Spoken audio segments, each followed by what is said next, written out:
1984 무라카미 하루키 1984 일권의 줄거리 하루키의 대표작으로 이 작품은 나온 지도 거의 20년이 되어가는 작품이다. 일본에서 옴진리교가 지하철에서 살인 가스로 테러를 일으킨 사건을 보고 이 책의 스토리를 구상했다고 한다. 절대적인 악인인 사이비교의 교주는 정말 천성적인 악인일까?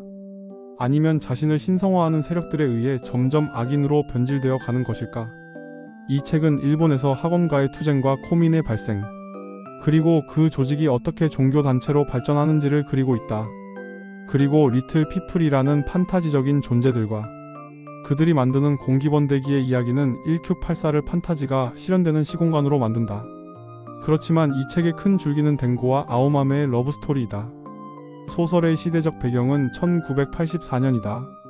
이야기는 두 명의 주인공 덴고와 아오마메의 시각으로 번갈아 진행되는 방식이다. 덴고와 아오마메는 같은 초등학교를 다녔고 어릴 적 부모님에 의해 원치 않는 주말을 보내야 했다는 공통점을 가졌다. 둘은 같은 초등학교를 다녔고 그리 친하지는 않았지만 아오마메가 덴고의 손을 잡은 사건을 둘은 평생 기억하며 그리워한다. 어릴 적 덴고의 아버지는 NHK의 수금원으로 일요일이 되면 항상 덴고를 데리고 주중에 집에 없어 수금을 하지 못한 집들을 돌며 수금을 하러 다녀야 했다. 아오마메는 부모님이 믿는 증인회의 종교 활동에 참여해야 했다. 또한 학교에선 점심시간에 식사 전에 큰 소리로 기도를 해야 하는 것을 강요받고 다른 학생들에게 이런 부분 때문에 무시를 당하며 자라왔다. 그리고 둘은 같은 반이던 10살 때 덴고에게 말없이 다가온 아오마메는 덴고의 손을 잡는다. 한동안 손을 잡고 있던 아오마메는 다시 말없이 손을 놓고 뒤돌아 사라진다. 그 후로 아오마메는 전학을 가게 되고 덴고는 그때 아오마메에게 다가가 말을 걸지 않은 것을 후회하며 언젠가는 아오마메를 찾아야겠다는 생각을 한다. 어릴 적 원치 않는 주말을 보내던 아이들은 이제 성인이 되었다. 덴고는 주사일은 학원에서 학생들에게 수학을 가르치고 남은 날에는 소설을 쓰는 20대 청년이 되었다. 소설을 쓰는 그는 편집장 고마스로부터 출품된 소설을 한번 읽어봐 달라는 부탁을 받는다. 평소 그에게 많은 도움을 받았기에 덴고는 그의 부탁대로 한 소녀가 쓴 소설을 읽고 그와 만나 그 소설에 대해 이야기를 나눈다. 고마스는 그 소설이 가진 힘을 발견하고 덴고에게 소설을 다시 써서 다듬어 달라고 부탁한다. 그리고 원작자인 후카엘이라는 소녀를 설득해 달라는 부탁을 받는다. 공기번데기라는 소설을 쓴 후카엘이라는 소녀와 만나기로 약속을 하고 그녀와 만난 덴고는 너무나 쉽게 그녀로부터 자신의 소설을 다시 고쳐 써도 된다는 허락을 받는다. 한편 막히는 고속도로 위 택시에서 내려 비상계단을 타고 목적지로 향하는 아오마메는 호텔 화장실에 들어가 옷차림을 단속하고 타깃이 묻고 있는 426호로 향한다. 그곳에 묻고 있는 남자에게 에어컨을 좀 확인하겠다고 하고 방으로 들어간 그녀는 자신만의 방식으로 그를 살해한다. 그녀는 아무런 흔적도 남기지 않고 사람을 죽이는 킬러였다. 그녀는 남자를 죽이러 호텔로 가면서 마주친 경찰의 제복과 총기가 바뀐 것을 보고 다른 세상에 와 있다는 생각이 들었다. 그리고 주변의 경찰의 제복과 총기가 언제 바뀌었는지 물어보니 다들 일본을 떠들썩하게 했던 한 사건을 얘기했다. 그리고 어떻게 그걸 기억하지 못하냐는 말까지 듣게 된다. 아오마메는 다른 차원으로 넘어온 것이 분명하다고 결론 내린다. 그러고 어느 날 밤하늘을 올려다본 그녀는 달 옆에 작은 달이 하나 더 떠있는 모습을 보고 현재 자신이 살고 있는 시기가 1984년이 아니라 1984년이라고 생각한다. 자신이 원래 살던 그 시공간이 아닌 다른 시공간이라 믿는다. 스포츠 클럽에서 근육 트레이닝을 가르치고 마사지를 해주는 아오마메는 스포츠 클럽에서 노부인을 만나게 되었다. 그리고 그녀와 친해지면서 그녀로부터 살인 의뢰를 받고 사람을 처리하는 일을 해오고 있었다. 노부인은 사업으로 축적한 부를 바탕으로 학대당한 여성들을 위한 세이프하우스를 운영하며 자신만의 방식으로 고통받는 여성들을 돕는다. 또한 학대하는 남성을 아오마메를 통해 제거하는 일도 하고 있다. 어느 날 노부인이 집으로 호출해서 그녀의 버드나무 저택으로 찾아간 그녀는 그곳에서 몸을 추스리는 10살 정도의 소녀를 보게 된다.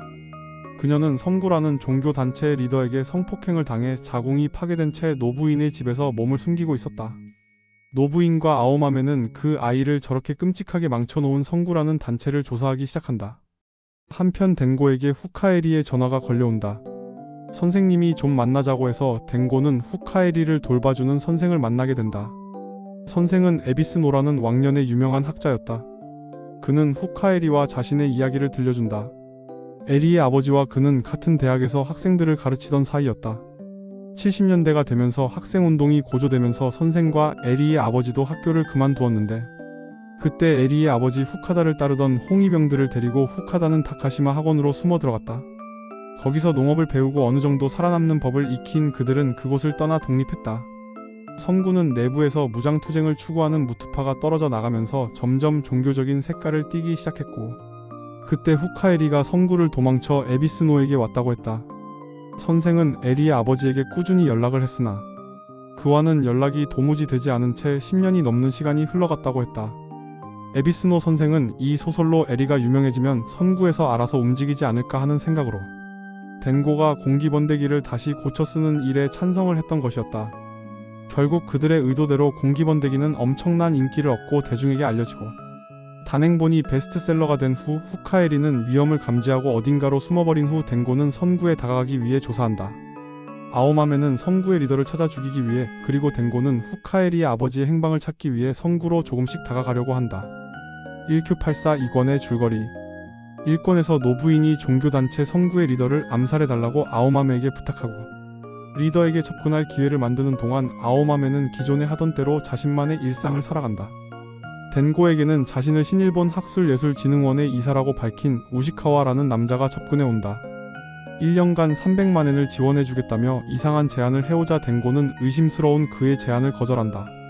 아오마메는 다마루에게 부탁해 얻은 자동권총이 손에 익히며 지내던 어느 날 선구의 리더 쪽에서 연락이 와서 드디어 그를 만나는 날이 다가온다. 그리고 드디어 선구 쪽에서 오라고 한 호텔에 찾아가 그 리더를 만나고 그로부터 그간 선구 내부와 딸 아이에게 일어난 이야기를 전해 듣는다. 선구에게는 너무나 중요한 눈 먼 사냥을 지키는 임무를 맡았던 후카에리가 한눈을 판 사이에 죽어버리는 사건이 발생한다.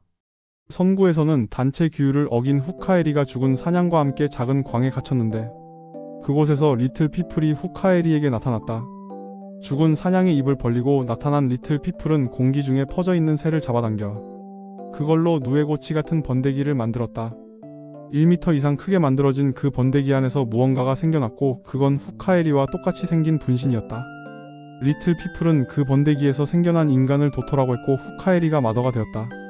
그리고 그 리틀 피플들은 후카에리의 아버지인 리더를 자신들의 리시버로 만들고 조직 선구를 점차 이상한 조직으로 변화시킨다. 1권에서 막연하게 형체가 없는 의식과도 같이 표현되던 리틀 피플의 실제 모습이 드러나고 덴고와 아오마메의 주변에 선구 조직의 접근이 시작되면서 이야기는 점점 더 흥미로워진다. 아오마메가 선구의 리더를 만나 그로부터 리틀 피플과 자신 그리고 딸의 관계에 대해 설명하고 자신은 너무나 큰 고통에 시달리고 있다며 자신을 죽여달라고 아오마메에게 부탁한다. 갈등하던 아오마메에게 리더는 덴고의 안전을 대가로 거래를 제안한다. 자신을 죽여주면 덴고의 안전을 보장해주겠다는 약속을 했다.